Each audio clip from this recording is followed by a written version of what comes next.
Okay, here is a quick video of the Yaesu FT-101F transceiver.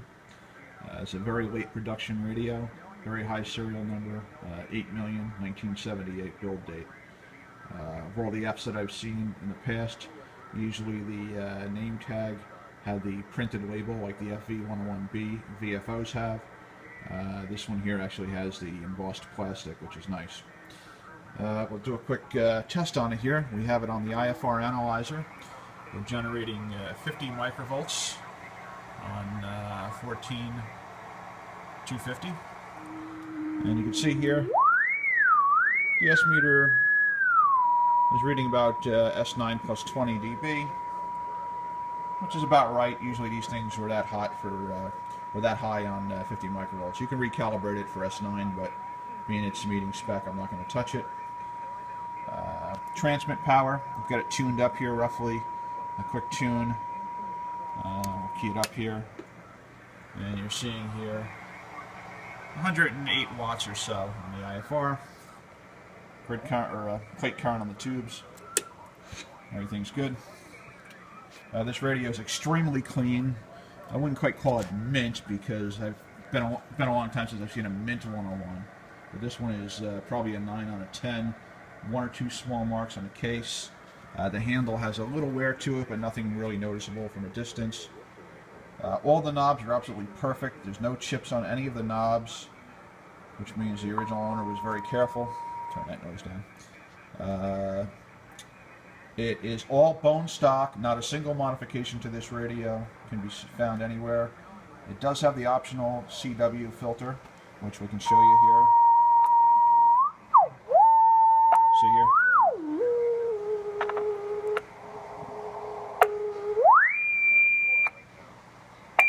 So obviously it has the CW filter. It does not have the AM filter, however.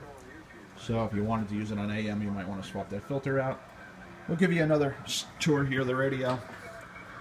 There's the side. Just use the jumper cable here from the test equipment. But you can see the side here is almost perfect. Handle is almost perfect. The side over here is almost perfect. There's a few scratches on the bottom, which I'm not picking up right now with the camera, but they're there, in all honesty. Top is really almost perfect. There's only one small little mark here, somewhere right about here, I think it was. Barely even see it. A couple little fingerprints there that could be rubbed off. Other than that, the front panel, as I said, is perfect. The plastic itself is a little, cloudy. That's to be expected for a radio that's 40 years old now. I'm going to leave the plastic on so the purchaser can remove it if they like. This way they can say it still has the plastic if they wish. My personal preference, though, I would take it off. Then the radio will truly look like brand new. You look at all these knobs, a little bit of dust on them just from a paper towel when I wiped them off. But otherwise they're very clean, no chips. Even the bezel around the radio only has one or two marks in the corner. But otherwise it's in really clean shape. All the knobs work fine. All the controls have been clean.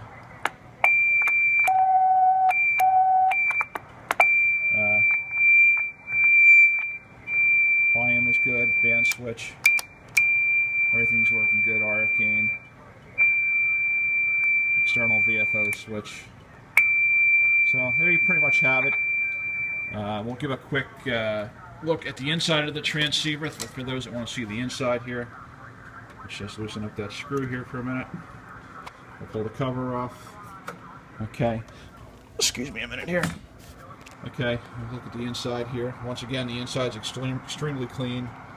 You can see the optional CW filter there in the top filter slot. That's the CW filter, original Yaesu filter. Processor, which is standard. You can see it has all the latest revision boards, which an F is known to have. Like I said, all totally original. A little bit of dust here and there inside. A perfectionist might want to pull it apart and wipe everything down by hand to get rid of some of the dust, but otherwise extremely clean. Okay, we'll take a quick look at the back also for those that want to see the back.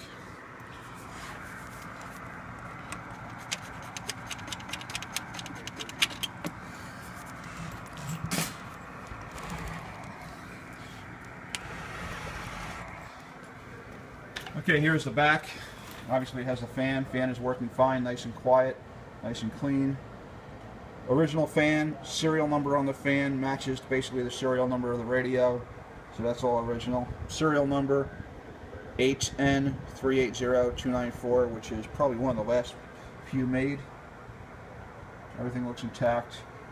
For full honesty, for full disclosure, there's only a small little nick in the heatsink back there. Really, that's the only blemish in the back.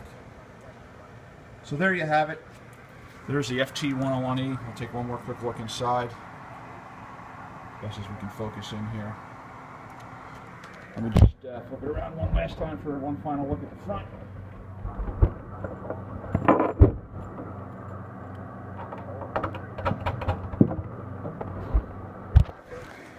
Okay, so one last look at the front. And you can see here that this radio is extremely clean.